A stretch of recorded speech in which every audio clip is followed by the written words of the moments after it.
VIP for EggPlant, a set of workflows to help you fully integrate EggPlant Functional Tester into your DevOps world. So what are the benefits? So the framework lets you synchronize your EggPlant automation with TFS or Jira. So if something happens in the automation, this is automatically reflected upstream in your test management solution, in this case TFS and Jira.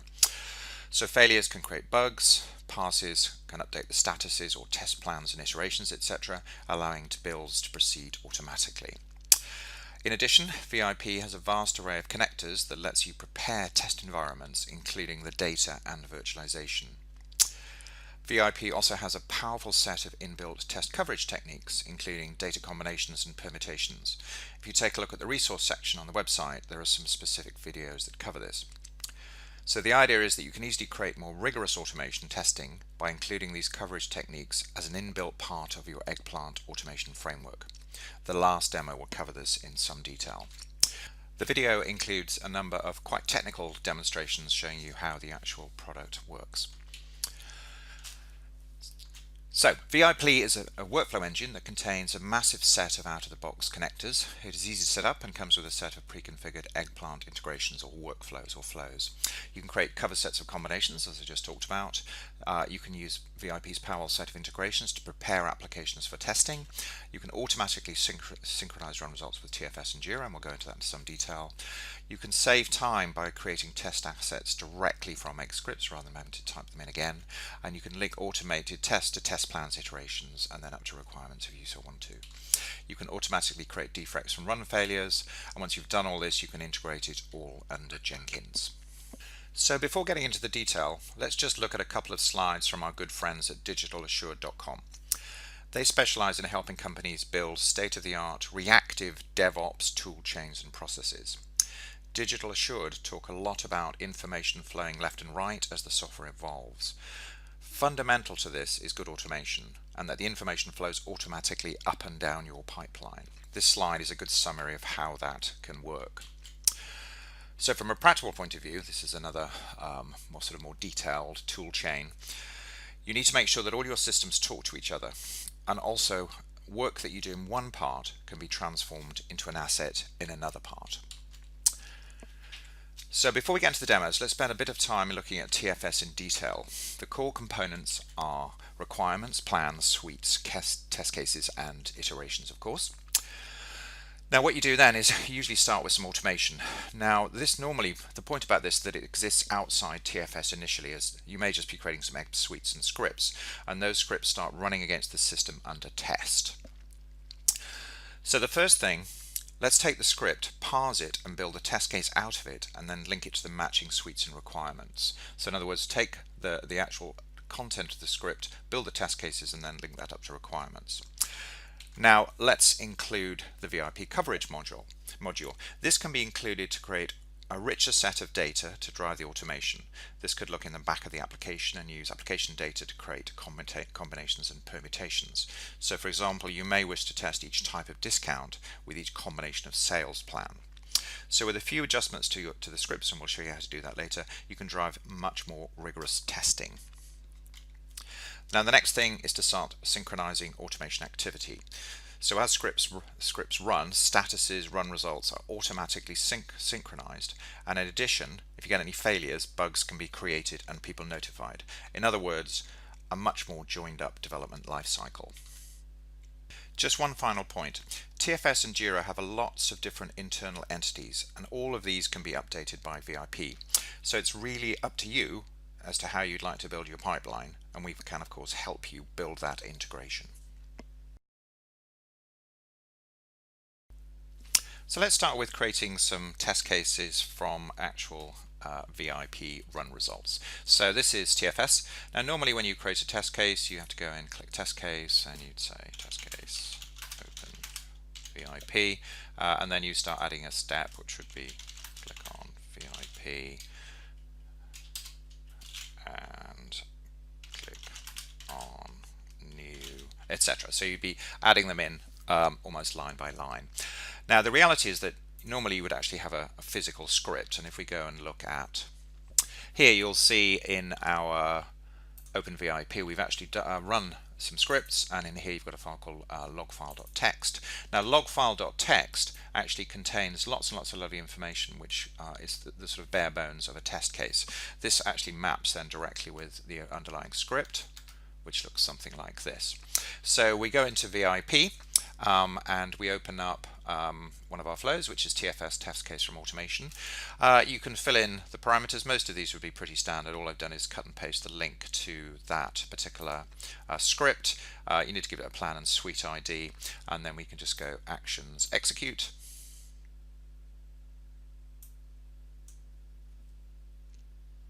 And that's gone off and actually created a work item number 52. So let's just go back to TFS, and if we go to work and look for work items, and we'll see OpenVIP 52, and what that's done is it's parsed the script and actually then taken all of the information that was come out into the log file and has actually created that script. So that's, you know, an accelerator actually reusing and utilizing the work you've already done, taking it from the script through the automation into the log file and then back into TFS itself. Now let's take a look at synchronizing EggPlant and TFS. Now there's a flow called EggTFS synchronize. You don't particularly need to worry about it too much, because most likely once it's set up you're just going to run it in a batch mode or on demand through a REST request, or maybe with a batch scheduler. So it has a set of arguments which I'll talk you through in a minute, but the core point is that there are two different ways of actually synchronizing. The most likely one is that you just create a spreadsheet, and the spreadsheet links plans and suites to specific script locations. That's really all you need to do, is put that information in. It's a little bit of configuration to set it up, and then all we're really doing here is, if we go back to our test cases, test plans, you'll see VIP and you can see 41 and the suite ID is 43. So that's our synchronization engine. There's also a little thing over here which basically the last synchronized, so that's how we keep track of when we actually synchronized it when we run the flow. So let's run the flow.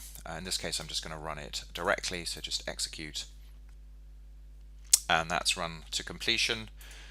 And then we can go then and have a look at runs, and we can see the run here, and we can double click in completed. And what you'll also see is that if there are any attachments in the results folder, we'll bring those up, so we can see the logfile.txt here, and there's the script that's run. And then we've also gone in and updated all the statuses as well of the test cases and test plans. Now let's just nip back and have a look at the arguments. Now you've got the script paths, project names, configuration files, etc. So pretty much if you're going to use the configuration, you're just going to use that one. Otherwise you can core it on a more sort of ad hoc basis using a REST statement, and under those circumstances you might want to just be passing the plan and suite ID and the name of the script. That's all you'd really need to do. So there's a couple of different ways you can call it. You would most probably call this in a batch mode, so I'll just show you how to do that. So what we're going to do here, just clear the screen, is we're just going to call an egg script, which is actually just going to go off and run the script in a batch way. Again, I've just used a VIP flow to do that.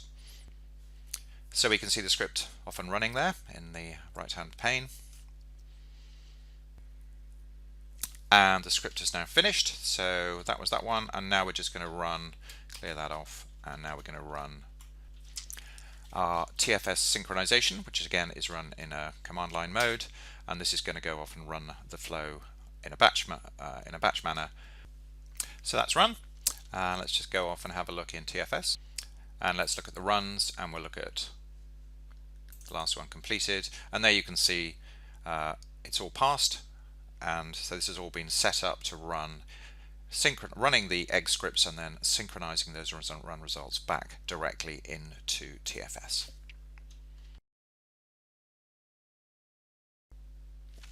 So the next one is one where I was getting a little bored typing image names into egg script. So what I did was I looked in my image library.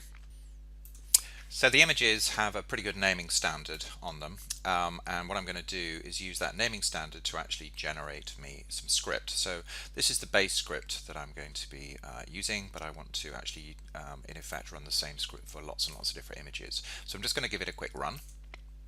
And you can see that it's dropping images on the left hand side onto the palette, and then it's deleting them. So I'm going to try and actually just create the script for all the different combinations of images down the left hand side, and you can see that there's many folders there.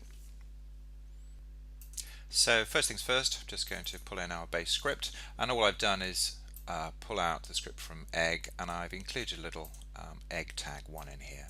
Now that refers to another little file, and you can see here that actually what I'm going to be doing here is I'm going to be replacing the action with the image names, or the part of the image name that I care about. So let's go back to VIP, and you can see basically what I'm doing is just I've got some arguments in here, got files in folder, telling it where my image library is. I'm giving it a high-level qualifier, which is VIP designer flowchart, which is my naming standard. I'm going to read that. I'm then going to populate an action list, which is just take the list of files, directory list. Then I'm going to read in my template for each string, put it out. Unless I find a tag, then I'm going to write my text if I find a tag in here. So I'm looking for a tag. If I do, I'm going to replace it with the action blended with the actual script itself. So let's just give that a little execute. And it's displaying the script as it's going along. And then if we just go back and have a quick look at the output, you'll see that we've created an eggscript.txt, and that now has in effect code-generated some quite nice scripts based on the images that we've captured in EggPlant. Now obviously this is a pretty basic one, but you could get quite sophisticated in terms of the logic you'd like to include in your scripts. And the advantage of this is that as you record images, then the scripts would just auto-generate. So the next one is going to pull together a few different concepts. What I'm going to be doing actually is moving on from the idea of actually generating some scripts. I'm going to move towards a data-driven. I'm also going to link it in with the same concept of adjusting the images as well. So I'm kind of playing around with two concepts here. So what we have, if you look in our example folder, you'll find permutations and combinations, and there's all sorts of different types of permutations you can have. You can have pairwise, triples, quadruples, you can have constrained pairs, you can do all sorts of clever stuff in there. And I'm just picking, in this case, a permutation set, which is just going to give me pretty much all combinations. Now in this case, what I'm actually doing is I'm using the same idea of looking at my images, and I need them to use them.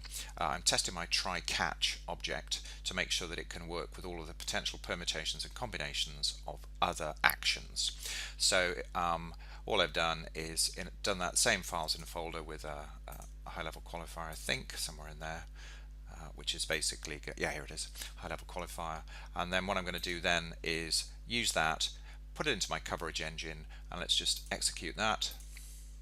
So this will look at some static data. Now, the more images that we create in there, the bigger the set of data. And what you'll see is that we've actually created a little CSV, like so. And that CSV is creating the different combinations of data. And what we're trying to do is, in the try-catch, we're going to drop each one of these particular combinations into the various different parts of a try-catch object. So that's what's driving it. So now let's go and have a look at our egg script. Now in egg script there's a lovely little construct called repeat with the data, each line of file, and all I'm doing then is looking at that file, pulling out the first column and second column, and then using them then to dynamically adjust the images that are going to be pushed onto the palette. So in other words, this part of the egg script is going to loop through our covered set of permutations. So if I just run this now, you can see we're dropping the try-catch on, then we're opening it up, then we're dropping the breakpoint, which has come from the script, from the CSV, and so forth, and then we're going to delete it and remove it. So you can see it's very easy to data drive your scripts using some permutations and combinations, and obviously this is a much more rigorous way to approach automation testing. Just before finishing, I'm just going to quickly go back to the VIP tool and just show you the tool set down the left hand side to do with TFS.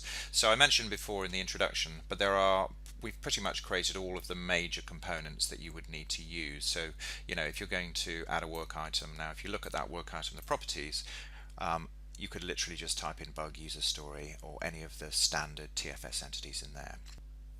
So if you want to get hold of a copy of VIP for EggPlant, just get in touch. I'll get the software off to you, and then we'll schedule a couple of remote meetings just to get you up and running.